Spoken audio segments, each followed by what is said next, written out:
Bonjour, je m'appelle Sophie Guillaume, je suis responsable d'animation à la station LPO de l'Île Grande. La LPO, c'est une association, la Ligue pour la protection des oiseaux sauvages. C'est national. En ce qui concerne la LPO à l'Île Grande, nous dépendons du siège de l'association à Rochefort, à côté de La Rochelle. Et nous menons des missions nationales parce que nous exerçons sur la réserve naturelle des Sept-Îles, qui est une réserve naturelle nationale. Et là-bas, nous avons la chance d'avoir à garder sous haute protection des espèces emblématiques telles que le fou de bassan, que vous voyez là, ou le macaremoine, qui est complètement à l'autre bout. Et l'archipel des Sept-Îles constitue le seul endroit en France où ces oiseaux-là, strictement marins, sont capables de déposer palme à terre pour pondre. Ça fait depuis de longues décennies que ça se produit et ça fait maintenant beaucoup d'ancienneté, d'accumulation de connaissances pour mieux comprendre les cycles de vie de ces oiseaux assez fragilisés sur notre territoire français parce qu'en limite sud de leur capacité de reproduction.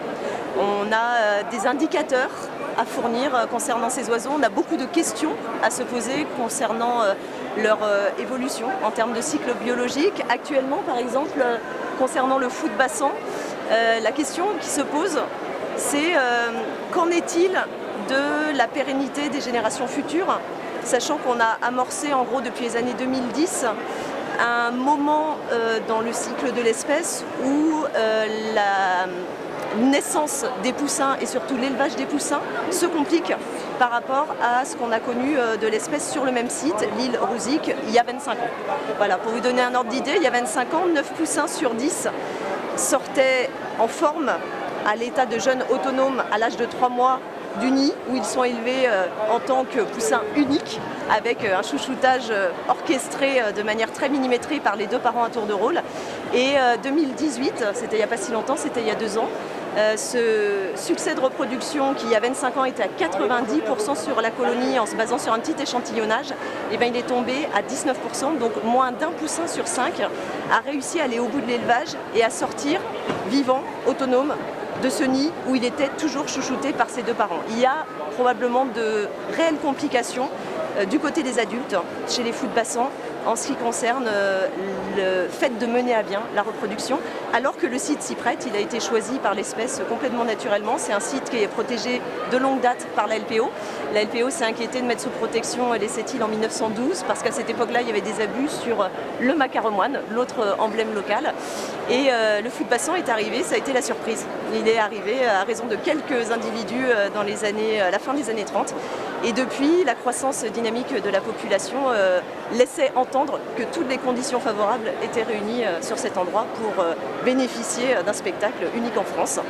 On a toujours ce spectacle unique en France, mais aujourd'hui il pose question sur l'état des milieux marins environnants et notamment sur l'état de la ressource, parce que le fou de bassan dépend notamment de poissons de gros calibre, tels que les maquereaux ou les orphies, qui sont des poissons qui vont se déplacer en banc dans des zones vraiment déterminées, avec des déplacements en surface qui sont vraiment visibles par l'oiseau, et avec des logiques de surprélèvement liées à l'activité humaine et des phénomènes plus récents de chamboulement climatique.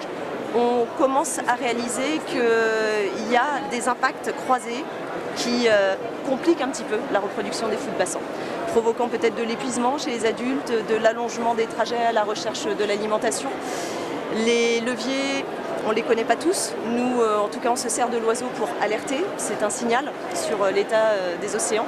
Et mon rôle à moi, c'est d'en parler à toutes les générations, quelles qu'elles soient, et d'interpeller sur l'exceptionnalité du site et sur ce qu'il induit en termes de responsabilité chez chacun d'entre nous, humains, sur l'usage des milieux.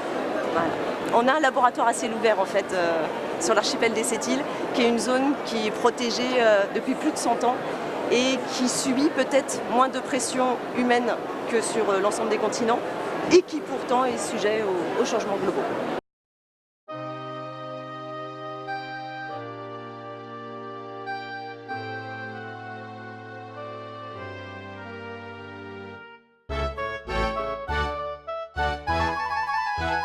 Bonjour, moi je m'appelle Mathieu Ménage, je travaille à la Maison de la Chauve-souris et je suis chiroptérologue, c'est-à-dire un spécialiste de chauve-souris. Oui, alors dans le monde on est à peu près à l'heure d'aujourd'hui à plus de 1300 espèces de chauve-souris qui sont décrites, mais il faut savoir que la chiroptérologie, donc c'est-à-dire l'étude et la science des chauves-souris, c'est une science qui est relativement jeune, contrairement à la botanique, l'ornithologie, etc.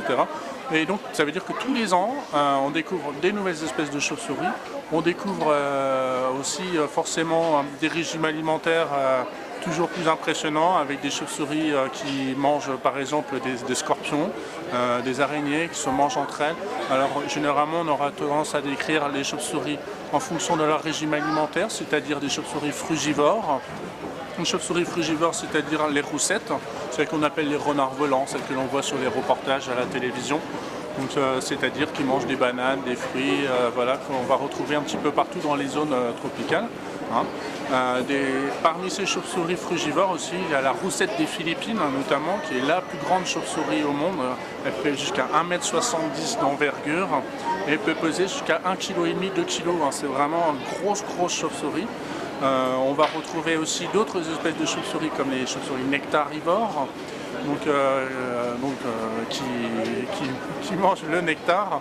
Donc pour cela, elles ont un museau très prononcé et à l'intérieur forcément une langue très longue qu'elles vont déployer au sein de la fleur pour aller y prélever le nectar.